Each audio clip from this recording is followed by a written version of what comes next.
You see, because a lot of us, we should not deceive ourselves that if we serve God, we give our tithe, we give our offering, we give our vows, we do this, then somehow we will not face any adversity.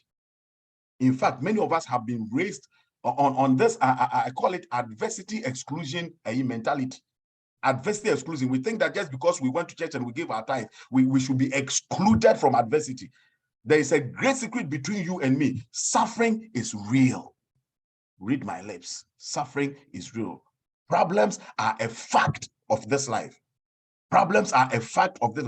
Problems and trials have a way of defining us. He said, you took us to the test, to the fire, and you refined us. It is the proving grounds of our faith.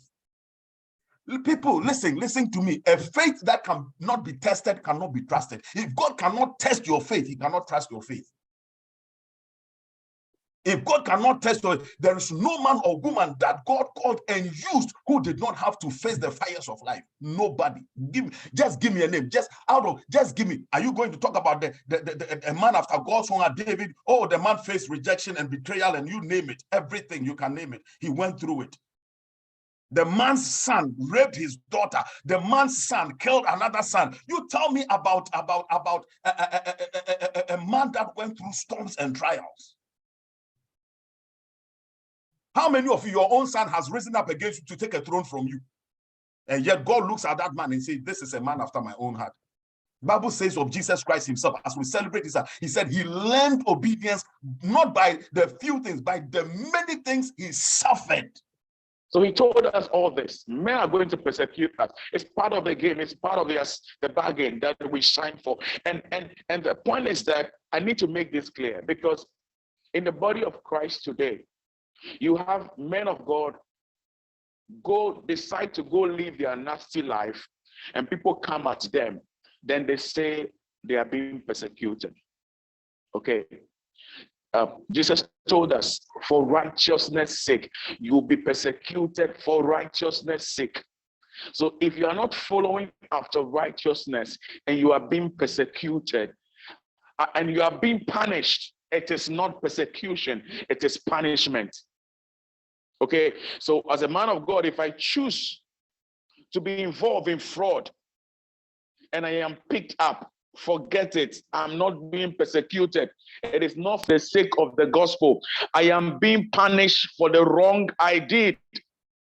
If I am corrupt, I engage in corrupt deals, and I am being attacked in the media, it is for the evil I did, and not that I'm being persecuted because I'm a preacher. So that as preachers, we don't hide under persecution and think that every attack on us is a persecution. Some of us, we open the door for the attack to come because we are engaged in one evil or the other. Anytime purpose is lost, identity is misplaced. Anytime its purpose is lost, you realize that personality is lost. Anytime purpose is lost, focus is even misdirected. And that is what the church is doing now. We don't know who we are and we don't know what we stand for. And so today, light is afraid of darkness. But the last time that I checked, anytime light appears, darkness must disappear. But today we go for a revival meeting from Monday to Friday, including all night, where Jesus went to pray and Moses and Elijah came to strengthen him. Also, and we go and we are killing witches and wizards. We don't know who we are. And unfortunately, today the church is full of financial vampires. And people I call the Babylonian charlatans. They are in the church today. All that they are teaching people is about money. Christianity is now all about paying tithes, sowing seed, sharing flyers, and a lot of, rubbish.